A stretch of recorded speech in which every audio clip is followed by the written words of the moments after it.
Joseph was running out of time, and frankly, he knew that. And so he really had a sense of urgency to build the kingdom as fast as he possibly could. In 1844, in Nauvoo, Joseph Smith establishes the Council of 50, who's trying to organize the kingdom of God. It involved men who were not even members of the church, but men that believed in liberty, that had this goal of uniting together into true principles and bringing really the true government of God back to earth. The Council of 50 is basically the governing body of the kingdom of God.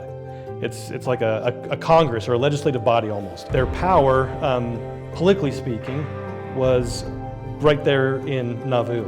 And so Joseph Smith and the Council of 50, they gathered together. We know that they had at least 17 meetings where they talked about all kinds of different things, but by and large, talking about how they're going to be governing the affairs of the kingdom in all things. And we actually have the minutes of the meetings that they had that were published in the Joseph Smith papers by the church fairly recently. And I think this is a really interesting excerpt, and I really want to share this with you. This is from a meeting that they had on March 11th, 1844. It says, Joseph Smith oversaw the formal organization of the council.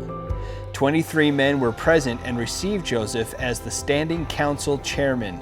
He also gave instructions on the unanimity required in decision-making. It was resolved to draft a constitution which should be perfect and embrace those principles which the Constitution lacked. And on motion, John Taylor, Willard Richards, W.W. Phelps, and Parley P. Pratt were appointed a committee to draft a constitution and present it to this council for their approval or disapproval. And then on April 18th, so a little over a month later, the council gathered together again to talk about the progress of the Constitution, and it wasn't going so well. And there we learned that John Taylor reported to the council that the committee had worked and strove to get up such a constitution as would suit our feelings, but could not do it. The prophet then told the council that he had gone before the Lord and had received the constitution by direct revelation.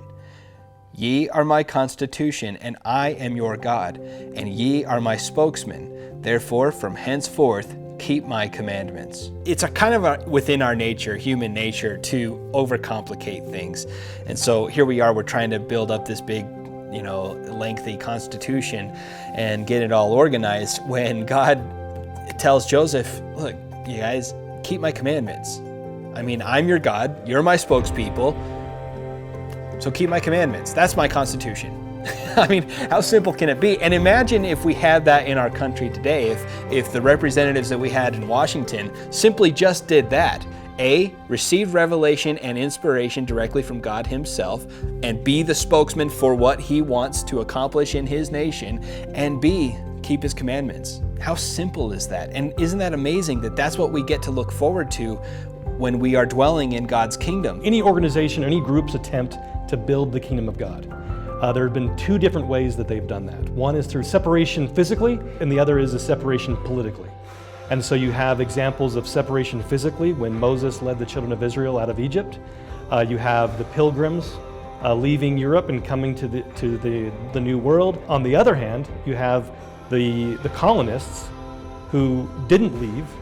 They stood their ground, and they said that we are not under this other political authority. So either way, you have to separate yourselves from the political authority. Because Joseph knew that you can't build the kingdom of God underneath man's government, okay? So he needed to be able to get out from Roman's rule and go someplace where God could build and establish his government. And so the prophet Joseph, he saw that the preference is, of course, not to shed blood. He said that he organized into a special council to take into consideration the best policy for this people to adopt to obtain their rights from the nation and secure protection for themselves and children, and to secure a resting place in the mountains or some uninhibited region where we can enjoy the liberty of conscience guaranteed to us by the Constitution of our country.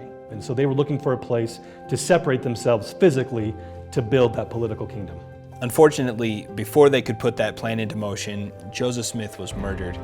And it wasn't for about 8 months until Brigham Young finally called the council back together. They kind of reorganized, got it all figured out. They unanimously voted him in as the chairman, and then they kind of got to work on figuring out, okay, we got to get to the Rocky Mountains. It wasn't until January of 1847 that Brigham Young received the will of the Lord and knew where to go and how to get there. Now that we have the documents that we haven't had for a long time, we understand that it was actually the Council of 50 that directed things for the saints at their trek west out of the United States to Utah. And so once the saints got to the Utah territory, the Council of 50 continued to govern all the aspects of building and establishing and settling Zion.